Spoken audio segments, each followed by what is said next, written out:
बच्चे खिलौने नहीं बदलते जिस तरह हुकूमत अफसर बदल रही है। जहांगीर तरीन का जहाज ना होता तो पंजाब और मरकज में इनकी हुकूमत ना होती। पीटीआई में बहुत तजाद हैं। लीगी रहनुमा एहसन इकबाल ने आड़े हाथों ले लिया। प्रोग्राम नेशनल डिबेट में मजीद कहा कि हुकूमत मुल्क के मफादात से खेल रही है। आवाम मुकबका के हक में नहीं, जो करेगा उसकी कीमत भी अदा करेगा। पंजाब में पीपल्स पार्टी 10-20 साल पीछे चली गई। पीपल्स पार्टी को कहा है कि अपने फैसले पर नजरसानी करे।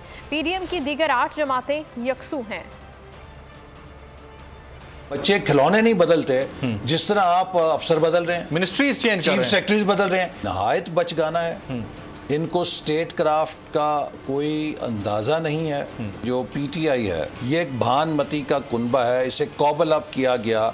इनके अंदर बहुत तजादात हैं और अब 3 साल जब गुजर रहे हैं तो वो तजादात सरफेस कर रहे हैं। अब जहांगीर तरीन का अगर जहाज ना होता, ना इनकी पंजाब में हुकूमत होती, ना इनकी मरकज़ में हुकूमत होती। पीडीएम के साथ लोगों की तवक्कुआत हैं। पीडीएम एक बहुत बड़ी मिशन की तहरीक है। तो उन्हें ज़रूर जो मौलाना फजल रहमान साहब ने पेशकश की है कि वो नज़रसानी करें अपने फ़ैसले के ऊपर, उस पर संजीदगी से गौर करना चाहिए। पंजाब के अंदर पीपल्स पार्टी कम अज़ कम 10-20 साल पीछे चली गई। पाकिस्तान के अवाम में जो शऊर पैदा हुआ है वो किसी बैकडोर कॉम्प्रोमाइज़ या मुका के हक में नहीं है। जो भी करेगा वो उसकी कीमत अदा करे। कल को जब वज़ीर आज़म को सिलेक्टेड कहते थे तो फिर तो आप बुनियाद रख रहे हैं कि लीडर ऑफ अपोजिशन को भी सिलेक्टेड कहा जाएगा। अगर पीपल्स पार्टी मौलाना फजल रहमान साहब को वोट देती, मैं आज आपको दावे से कह सकता हूं कि कभी इमरान खान साहब कौमी असेंबली से इत्तेमाद का वोट नहीं ले सकते थे।